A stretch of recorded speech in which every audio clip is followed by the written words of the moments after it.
በዛሬው ቪዲዮ የእመቤታችን የቅድስት ድንግል ማርያምን ስዕል አድኖ የቀደደችው ሴት መታሰሯ ተሰማ። የእርዳታን ብር ያጭበረበሩት ቲክቶከሮች ላይ አዲስ መረጃ ወጣ። አብነት አለ፣ ሚኪ አለ፣ የተወሰነ ነው ባላደራው ምናምን የላኩት። በአግባቡ ሲያስገቡ አይታል ወይስ ክፍተት አይተባቸዋል? እኔ በአግባቡ ሲያስገቡ አላየሁም። ሴት ልጅ ብቻ አይደለችም ወንዶችም የወር አበባ ያያሉ ተባለ። ወንዶችም የወር አበባ እናያለን፣ ብዙ ግን አይናገርም። እነዚህንና ሌሎችንም እናንተን ፈታ ዘና ያደርጋሉ እንዲሁም ግርምትን ይጭራሉ ብሎም የእናንተ ምክርና ተክሳጽ ይፈልጋሉ ብዬ ያሰብኳቸውን ቪዲዮዎች ሰብ አድርጌ ከቻሳ በኮረኮንቻሳ ብዬላችኋለሁ። ወዶቼ እንዴት ናችሁ? እንኳን ለመስቀል በዓል በሰላም አደረሳችሁ። መስቀል እንዴት ነበረ? እኛ ጋር በአሪፉ ተከብሯል። ሰፈር ውስጥም እንግዲህ ሰብሰብ ብለን ከጎረቤቶቻችን ጋር በዚህ መልኩ አክብረናል። እንኳን አደረሳችሁ። ለሁላችሁ መልካም በዓል ይሁንላችሁ። እንደሚታወቀው ይሄ ቤት ምን ይፈልጋል? ፍቅር ይፈልጋል። ፍቅር አሰጣጡ ደግሞ እጅግ በጣም ቀላል ነው። ሰብስክራይብ የምትል ቀላ ሞንደል ያለች በተናደች እሷን ነካ በማድረግ እንዲሁም ላይክ እና ሼር በማድረግ ሀሳብ አስተያየታችሁን ደግሞ ጻፍ በማድረግ እንዲሁም የምለቃቸው ቪዲዮዎች በቶሎ እንዲደርሷችሁ የደወል ምልክቷን በመጫን ለዚህ ቤት ፍቅር መስጠት ይቻላል። ብዙ ወሬ አናብዛ፣ ወደ ቪዲዮ።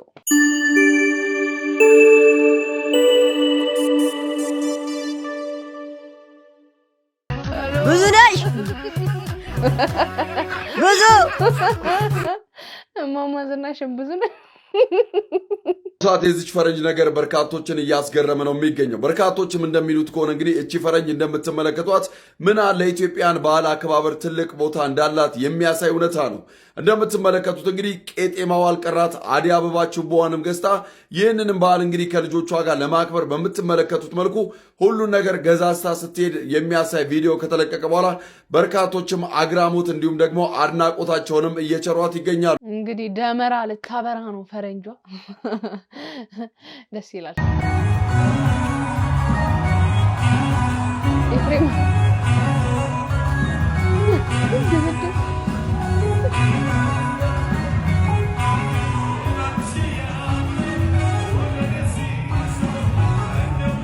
አንዳንድ ሰው በቃ ስግጥ ይላል እኮ እግዚአብሔርን አልፈለገም። በቃ ላይ እንደዚህ እንዲያርከፈከፍበት ለምንድን ነው የሚያስጨንቀው? እኔ ሰው ላይ ገንዘብ እንዲህ ምናምን የሚረጭ ሰው በጣም የሚያናደደኝ እና እሱ ራሱ ደብሮታል፣ አልፈለገም። ያለ ፍላጎቱ ነው እየረጨበት ያለው እና መጨረሻ ሲመራ ይድድዛ ምናምን ብሎ ነው እንዲህ። ሚስቶቻችንን ቪዲዮ ኮል የምናወራቸው ሾፒንግ ሲሉኩን ብቻ ነው። ይሄ ነው ይሄን ያልሽኝ ይሄኛው ነው። አንዱማ ጭራሽ እንዲህ በቃ ላይ ተድፋፋ ነው የምላቸው። ስክሪንሻት አድርጎ ሊያመጣት ነው መሰለኝ።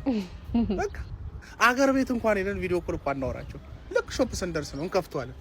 ይሄኛው ነው ቻሉን። እንግዲህ ካጋባሽ ምንድነው ማድፋፋሽ አለ። እውነት ነው። እናንተ ከሚስቶቻችሁ ጋር እንደዚህ ነው የምታረቁት? በቪዲዮ ኮል ምናምን የምታወሯቸው ለሾፒንግ ስትወጡ ብቻ ነው ሆነ? ልክ አይደለም እንዴ? ቤት ውስጥ መሆናችሁ ጓዳና መኝታ ቤት ምናምን የድሮውን አስታውሱ። ምን ችግር አለው? ጓዳ አንዳችሁ ሳሎን ምናምን ሆናችሁ፣ አንዳችሁ መኝታ ቤት አንዳችሁ ሳሎን ሆናችሁ ቪዲዮ ኮል አውሩ። እንዴም ችግር አለው? የድሮውን ስሜት ለማምጣት መነፋፈቆ ምናምን ለማምጣት መሞከር ነው። ሲሞክሩት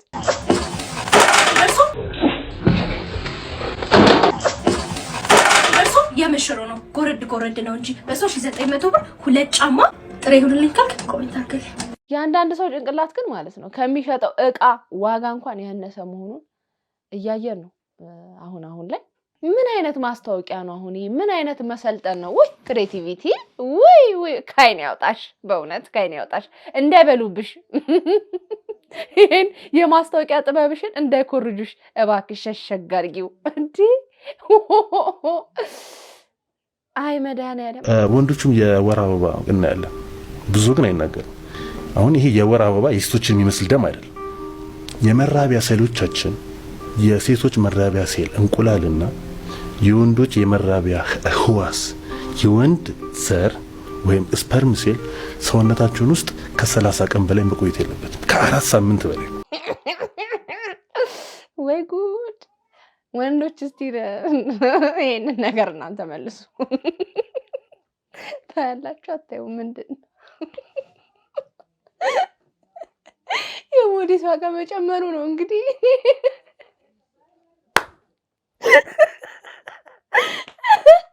ይሄ አንዳንድ ሽልጥልጥ የሚሉ ወሴ የሆኑ የሴት ካራክተር ያላቸው ወንዶች ብዙን ጊዜ ስንረግማቸው ልፋትህን አይቶ ፔሬድም ይጨምርልህ ምናምን ይባላል።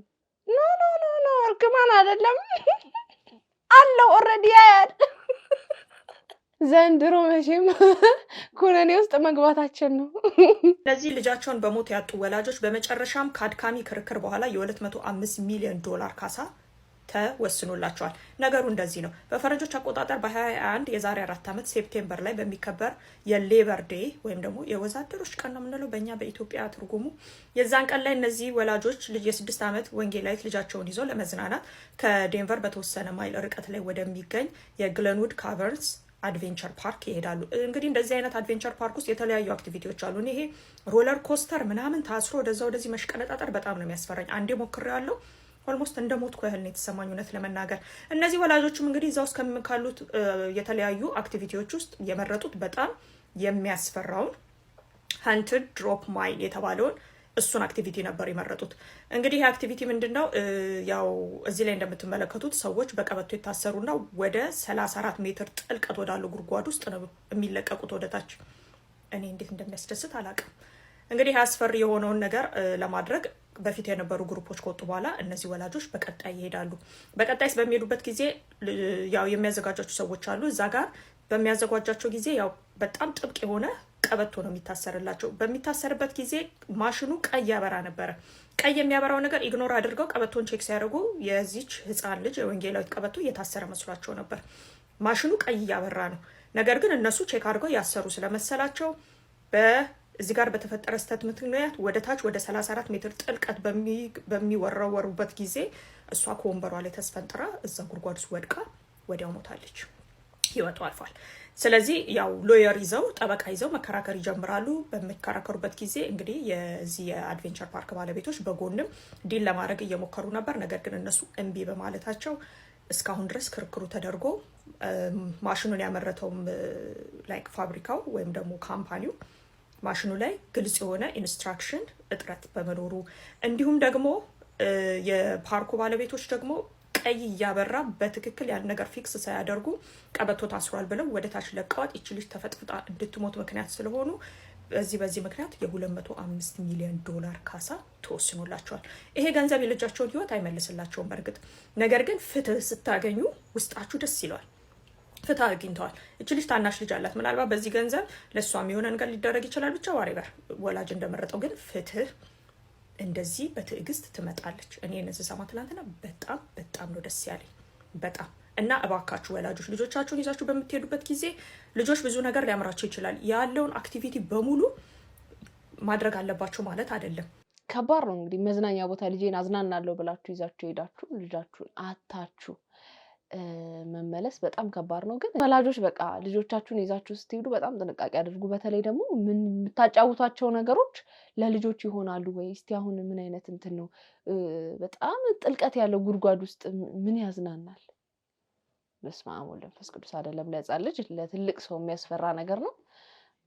እንግዲህ ይሄ ለብዙዎቻችሁ ትምህርት ነው። ልጆቻችሁን ይዛችሁ ስትሄዱ ምን አይነት መጫወቻ ነው ለልጆች የሚመጥናቸው ተብሎ እኮ የእድሜ ደረጃ እኮ አለው አይደለ? እያንዳንዱ ልጅ እንደሚጫወትበት አይደለም እንደዚህ አይነት አስፈሪ መጫወቻ መዝናኛ ይቅርና ለህፃናት ተብለው የሚዘጋጁ መጫወቻዎች ራሱ መኪናዎች፣ አውሮፕላን ምናምን ተብለው የሚሰሩ መጫወቻዎች የእድሜ ደረጃ ይጻፈባቸዋል አይደለም? እንደዚህ አይነት ትልልቅ የመዝናኛ ቦታዎችና እንደ ወላጅ ያው ልጅ ማጣት በጣም ከባድ ነገር ነው።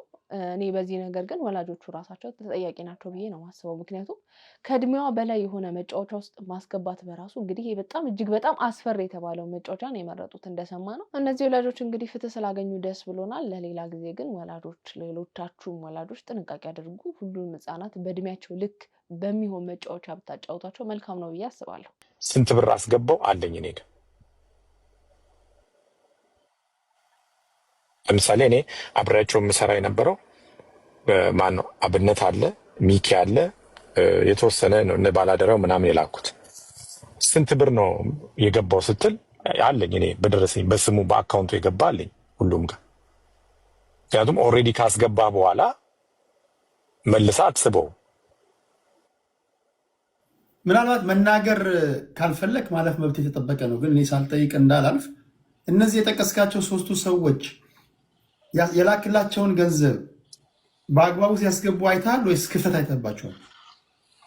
እኔ በአግባቡ ሲያስገቡ አላየሁም። ምክንያቱም ገንዘቡ ማስገባቴን እንጂ ያስገቡ አያስገቡ አላየሁም። እኔ ገብቷል የሚል ነው የምሰማው። አንዳንድ ጊዜ ኮምፕሌን ይመጣል እኔ ጋር ስልኬን ብዙ አላነሳም። ዋትሳፕ ላይ ስለሚደውል ቮይስ ምናምን ሰማለሁ። እኔ መስጠቴን እንጂ እዛ ጋር ይድረሳቸው አይድረሳቸው ማቀው መጠየቅ የምችልበት መንገድ የለም። መጠየቅ የምችልባቸው ምንም አይነት አክሰስ የለኝም። ግን ገብቷል። ኦኬ እሺ፣ የታዘብከውን ታዝበሃል። አንተ ገንዘብ ከላክ በኋላ የላከውን ገንዘብ ታውቃለህ። የስ ቅድም ስትናገር ምን ያህል እንደገባም አውቃለሁ ብለሃል። እኚህ ሰዎች ከላክለት ገንዘብ ኦኬ፣ በቁጥር ላስቀምጥ። ከተረጂው ጋር ግማሹን ነው የሚወስዱት? 100% ነው የሚወስዱት ወይስ 90% ነው? እስኪ በፐርሰንት ልታስቀምጠው ትችላለህ? ምን ያህሉ ነው ኪሳቸው የሚከቱት? የታዘብከው ነገር የፍራውን አሳይ አላለኝም። እኔ በጉልበት ነው የማሳየው። እግዚአብሔር ምስክሬ አላለኝም። ራሱ ጉዳይ ፍራውልን የላክልኝን ላሳያል ከነ ቁጥሩ በአንድ ወር 8,683,901 ብር ነው። ይኸው የላክል ይኸውላችሁ፣ ይኸው ትራንዛክሽን፣ ይሄ በሙሉ የተላከ በአንድ ወር የተላከ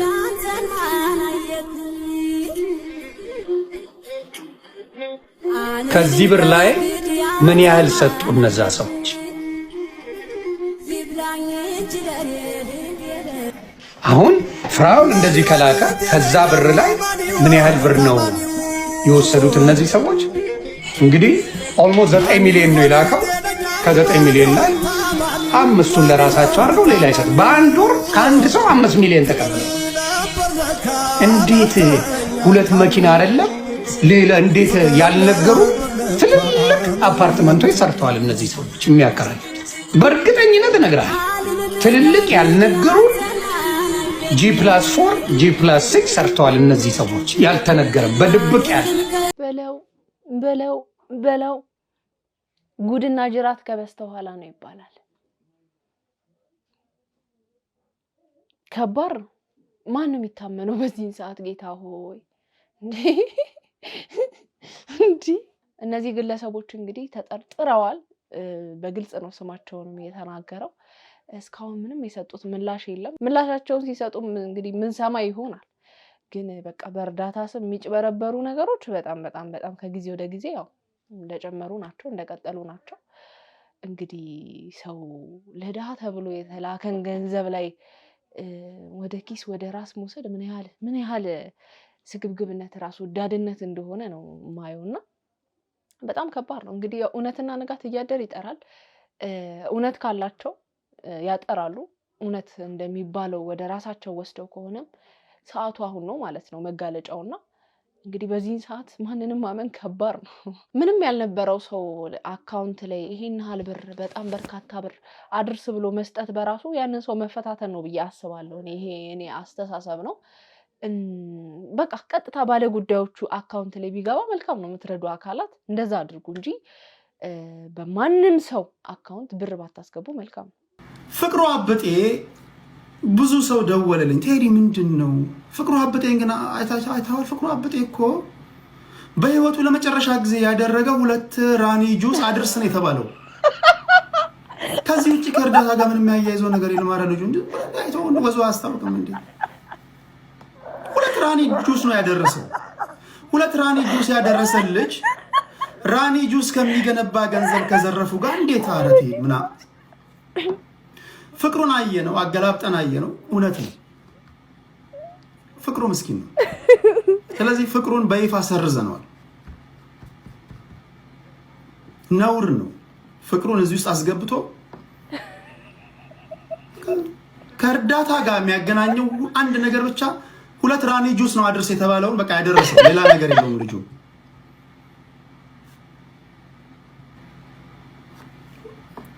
ምስኪን ነው፣ የሚታወቅ ነገር ነው። ቢበላ ምናምን እንደ ሌሎች ቢበላ ምናምን እንደዚህ አይሆንም ነበር ታውቃላችሁና መኪና ምናምን ይቀየር ነው እንደወዝ ምናምን ይገባቸዋል ማለት ነገር አይደል። አንዳንድ ሌሎች ላይ የምናየው ምልክቶችን አላየንበትም። ስለዚህ ፍቅሩ አበጤን ኦፊሻሊ በጉዳዩ ላይ እንዳትመጣ ከመጣህ ለማየት ነው መሆን ያለበት። 2 ራኒ ጁስ በጣም ያዝናናኝ።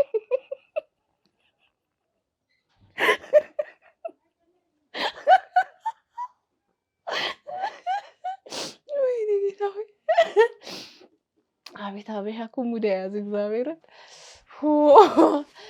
እንደምታስታውሱት ከዚህ ቀደም ፍቅሩ አበጤ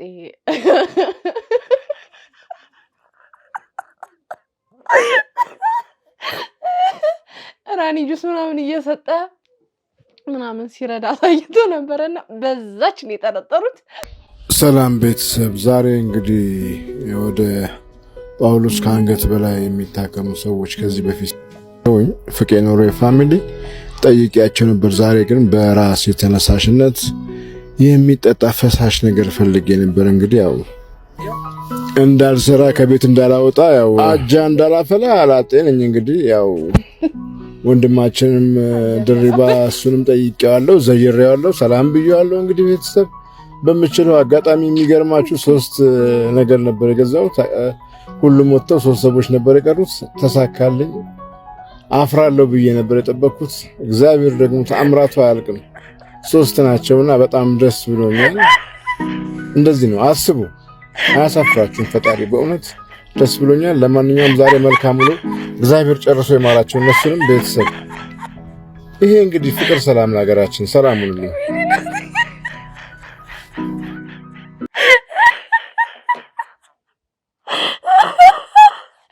ማርያምን በጣም ምስኪን ይተርኩት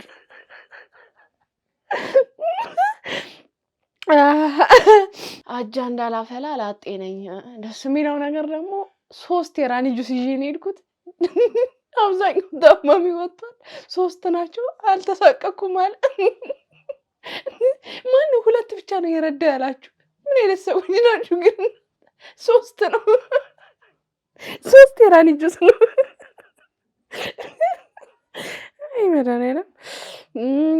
ለማንኛውም ስንት ገንዘብ ያጭበረበሩ ሰዎች እያሉ ይሄ ምስኪን ስሙ መነሳቱ በራሱ በጣም ነው የሚያናድደው የሚያሳዝነው። ምክንያቱም ከዚህ ቀደም ቅርብ ጊዜ ነው የእናቱን ቤት እንኳን የቤተሰቡን ከእናቱ ጋር ነው የሚኖረው የእናቱን ቤት የፍቄ ኖሮ የቤተሰቦች የሚባሉ ግሩፖች አሉ። እነሱ ገንዘብ አሰባስበው ቤታቸውን ያሳደሱላቸው እና ይሄን ያህል እንደዚህ ስሙ ራሱ በእንደዚህ አይነት ጉዳይ የሚነሳ ሰው አይደለም። በጣም ምስኪን ሰው ነው እውነት ለመናገርና እሱ ማስተባብሎ ነበረ። ይሄ በቂ ማሳያ ነው እውነት ለመናገር። እንግዲህ ቴዲም ክሱን አንስቶለታል። እኔ የእስልምና እምነት ተከታይ ነኝ። በየትኛውም መልኩ የማርያምን ፎቶ መቅደድ በህግ የተፈቀደም አይሆንም ወይንም መብትም ሊሆን አይችልም ማለት ነው። የኦርቶዶክስ እምነት ተከታይ ወንድም እህቶቻችን ያ ፎቶ የወላዲት አምላክ ማርያም መሆኑን ያምናሉ ማለት ነው። እነሱ ደግሞ ለማርያም ያላቸው ቦታ ምን ታህል እንደሆነ ያው እናውቃለን ማለት ነው። ስለዚህ አሁን የተነካው የተቀደደው ወረቀት ሳይሆን እምነታቸው ነው የተነካው ማለት ነው። ለምሳሌ በኪስህ ያለውን ገንዘብ ወረቀት ነው ብለህ እስቲ ቅደድና አሳየን። አትቀደውም። ለምን? ዋጋ እንዳለው ስለምታውቅ። ማርያም ደግሞ ከገንዘብም በላይ ነች ማለት ነው።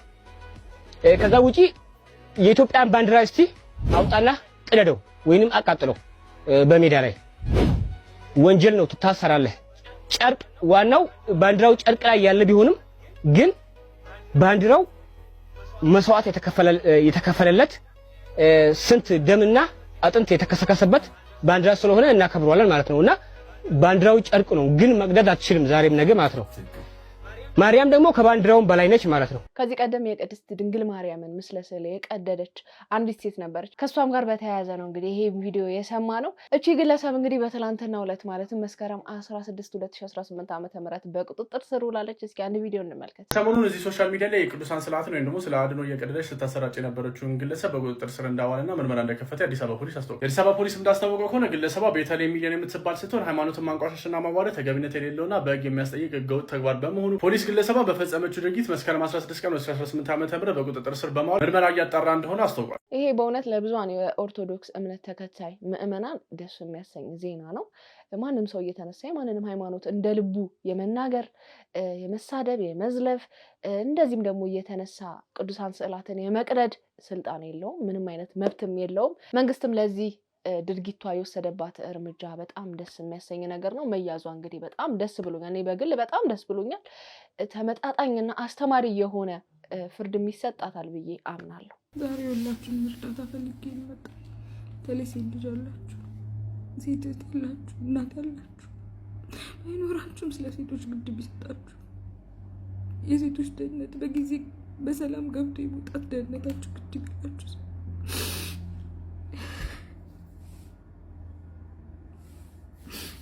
በሰላም ገብቶ እንደምንገባ በተለይ ይጠብቁናል ባላችሁ ሰዎች ስንጠቃ እንዳጋጣሚ ልንገራችሁ። ከሜክሲኮ ወደ ጋርመንት ነበር ታክሲ ሊዝ ነበር 11 ሰዓት ነው። ከዛ ሰልፉ ላይ ከመሄዴ በፊት እዛ ጋር የሆነ ሰውን ማውራት ጀምሮ ዳዊት እባላለሁ ሲለኝ አይ ግን ባለ ትዳር ነኝ አልኩት። መጀመሪያም ኮንቨርሴሽን ላለመቀጠል ምን ችግር አለው ብሎ ስልኩ ላይ የልጅ ፎቶ አሳየና እኔም ልጅ አለኝ ብሎ የ9 ዓመት ወንድ ልጅ ነጭ ሸሚዝ ያደረገ ልጅ አሳየ። እሺ አልኩኝና ጀሞ ጋር ሲቆም ምንም የጀሞ ሰልፍ ጋር ሲቆም የጋርመንት ሰልፍ ጋር ሲቆም ምንም ሁኔታው ደስ ስላላለኝ ወይ እኔ ጋርመንት ነኝ ብዬ ሲሄድ እኔም እኮ ደዛ ነኝ ብሎ መጣ ማለት ነው። ከዛ መጡ ከፊት ለፊቴ ሲቆም ምንም ነገሩ ደስ አላለ ማለት ከኋላ የመጡ ጥብቅ ይላል እሸሻለሁ ጥብቅ ይላል። ከዛ ስልክ አነሳ ራቅ አልኩትና በደንብ ስልክ አነሳውና ማውራት ጀመርኩ። ረጅም አውቄ ከዛ እያወራው በመሀል ድሬዳዋ ካለ ሰው ጋር ነበር ማወራውና ስለ ሰፈር አወራው። ከዛ ልክ ሲዘጋ እንዴት ድሬዳዋ ነሽ እንዴ እኔም እኮ የለንበሯን ልጅ ነኝ ምናምን አለው። እውነት ጥሩ ነው ምናምን ተባብለን ምሰራው ናሽናል ኢንቴሊጀንስ ኤንድ ሴኪዩሪቲ ነው አለ ማለት ነው። ደህንነት ነኝ ምናምን ሲል እውነት ከዛ መታወቂያ መጥቶ ሳይና ጸረ ሽብር ኢንቴሊጀንስ ኦፊሰር ይላል። ስሙ ዳዊት ነው። የአባቱ ስም አላስተዋልኩም። 34 ዓመቱ ነው። ከዛ ወለጋ ነበር ከ4 ወር በፊት በጉዳት ነው እዚህ የመጣሁት ምናምን አለኝ። እውነት ጥሩ ምናምን አንድ ነገር ማይ እንዲሁ አላወራም። ከዛ ታክሲ ውስጥ ስንገባ እዚህ ጋር ብሎ ለ3 ነው የሚይዘው ወንበሩ። በግራ በኩል የሆነ ወንድ ተቀመጠ፣ እኔ ተቀመጥ፣ ከዛ እሱ ተቀመጠ። ያን ሰው ያውቀዋል። ሰላም ብሎት የታክሲ ከፍሎለታል ማለት ነው። ከዛ አውቄ ነው ይሄን የነገርኳችሁ ለምን እንደሆነ ነግራችሁ። ያን ሰው ያውቀዋል። ከዛ ቁጭ እንዳልኩኝ ድሬዳዋ ልጅ ማኮሽ ድንሳ ልጋብዝሽ አትሄጂም ምናምን አለ። ወይ እህቴ እየጠበቀችኝ ነው ምናምን ስለው ስልኬን ንጥቅ አደረገኝ ያዘ እና ቀልድ ነው የመሰለኝ። ኧረ ስልኬን ስጠኝ እባክህ ስራ የቅድም ያወራው ስልክ እየጠበቀኝ ነው ደግሞ የስራ ስልክ ነበር እየጠበቀኝ ነው ምናምን እያልኩት አልሰጥሽም ምናምን ብሎ ኮስተር ማለት ጀመረ። ከዛ ስልኬ ጠራና አጋጣሚ እህቴ ደወለች። ከዛ ያው እሷ ናት አልኩና በቃ ለብሰሽ ጠብቂኝ አውቄ የትም እንሄድበት እንሳቀቀው ደህና ለመሆን ለብሰሽ ጠብቂ ምናምን አልኳት ማለት ነው። ከዛ እሺ ምናምን አለ። እሷም ገባት አወራች።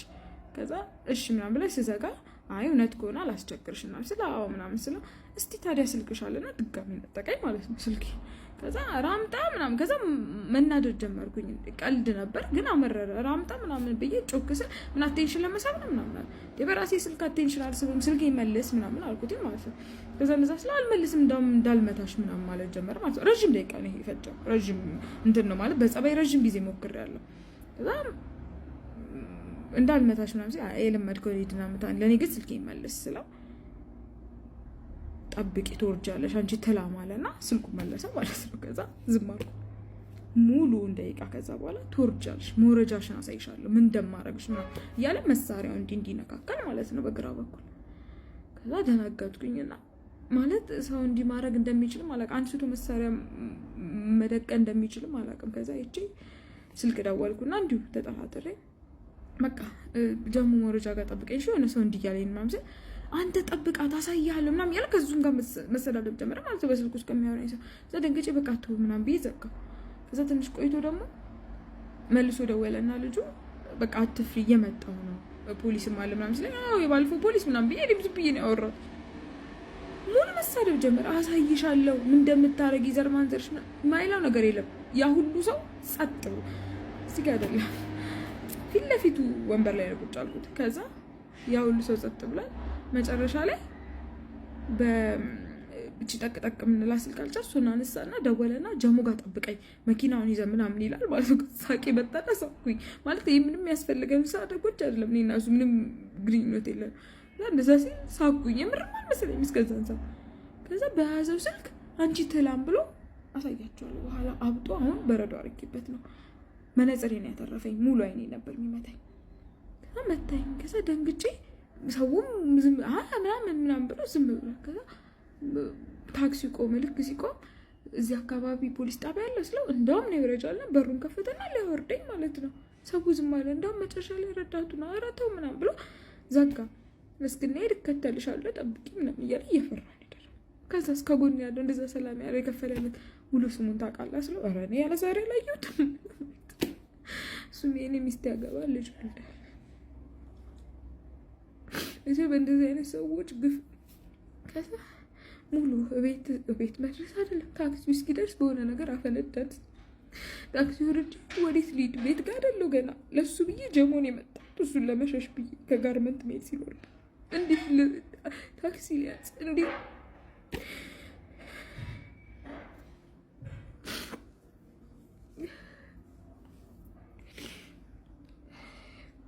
ቤቴን ሁሉ ማሳየ እስክፈል ሌላ ቦታ ሆኜ ልቀመጥ እስክል ማለት የመታኝ ራስ ምታት እኮ ማለት በወንድ እጁ በዛ ጉልበቱ በዛ ስልክ ማለት ነው።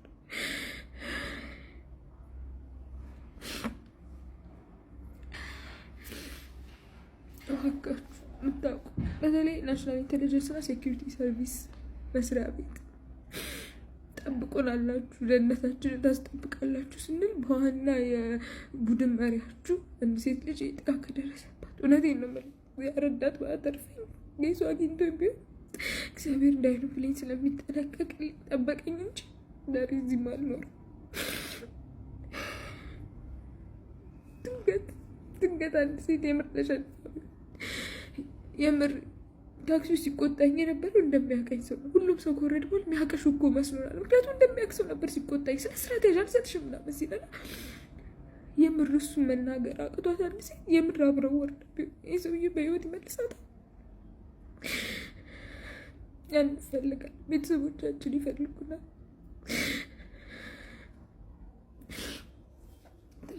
ይህ ሲፈጠር ዛሬ ማታ ነው ሐሙስ ቀን ማለት ነው። የለበሰው ሰማያዊ ስትራይፕ ቲሸርት በጅንስ ነው። ከስራ አድሬ ውዬን የመጣሁት እያለ ነበረ። ወለጋ ከ4 ወር በፊት ሄጄ በጉዳት ነው የመጣሁት ወደዚህ የተቀየርኩት ብሏል። መታወቂያው ላይ ዳዊት የአባቱ ስም እርግጠኛ አይደለሁም። እድሜውን ግን አይቻለሁ 34 ይላል። ጸረ ሽብር ኢንቴሊጀንስ ኦፊሰር ይላል። ከዛ የቡድን መሪ ማለት ነው ብሎኛል። ስልኩ ላይ የ9 ዓመት ልጅ ብሎ ነጭ ሸሚዝ የለበሰ ልጅ አሳይቷል። ድሬዳዋ ነንበሯን ነው ሰፈሬ ብሏል። እባካችሁ የምታውቁ ሰዎች መስሪያ ቤቱም ቢሆን ይህን ሰውዬ የምታውቁ ከሆነ እኔ ብዙ ምስክር አለኝ።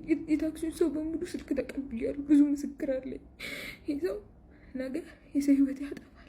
እዛ ዜና ነው የሚሆነው። እኔ ዛሬ ተሳቀቅያለሁ።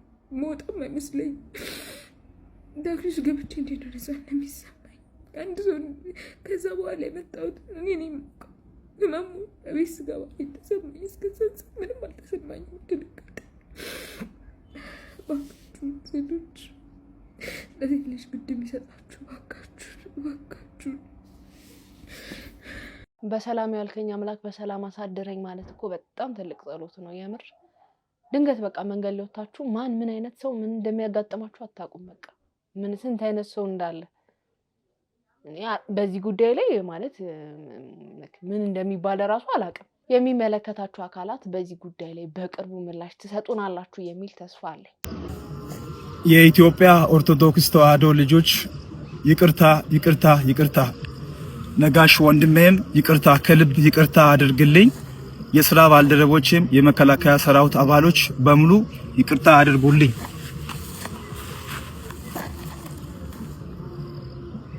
የመከላከያ ዩኒፎርምን ለብሶ ነጋሽ በዳዳን ሲያስፈራራ የነበረ ግለሰብ ነው። ይሄ ግለሰብ በቁጥጥር ስር ውሏል የሚልም ዜና ሰምተን ነበር። እንግዲህ አሁን ደግሞ ባየነው መልኩ ይቅርታ ጠይቋል። ያው ሶሻል ሚዲያ ላይ ማንም እየተነሳ አሁን ያስፈራራል፣ ማንም እየተነሳ ማንን ይዘልፋል፣ ሃይማኖት ይነካል፣ ህግ የሌለ እስኪመስል ድረስ ማንኛውም ግለሰብ እየተነሳ የመንግስት አካላትንም ግለሰቦችንም ሲዳፈር፣ ሲሳደብ፣ ሲዛለፍ፣ ሲያስፈራራ እንሰማለን። እንግዲህ ይሄ ነገር መቆም አለበት። መንግስትን በይቅርታ ማለፍ ብቻ ሳይሆን አስተማሪ የሆነ ሌሎችም ድጋሚ እንደዚህ አይነት ስህተት እንዳይሰሩ አስተማሪ የሆነ ቅጣት መቅጣት አለበት ብዬ አምናለሁ። ይሄ ቪዲዮ ማለት ነው አሁን 5ኛ ወይ 6ኛ ስቀርጽ ማለት ነው እያለቀስኩ ማልቀስ አልፈልግም። የደስታ ነው ግን የደስታ ነው። እንዴት ናችሁ? ቬሮኒካ ዳና ነኝ። አላቅም እንዴት እንደምነግራችሁ ግን መጀመሪያ እንኳን ደስ አላችሁ ለመላው ኢትዮጵያውያን ሀገር ውስጥም በውጭም ያላችሁ እንኳን ደስ አላችሁ። በጣም ደስታው ከመብዛት የተነሳ እንዴት ብዬ መናገር እንዳለብኝም አላቅም እና አሁንም ማልቀስ አልፈልግም። እኔ ማልቀስ አልፈልግም።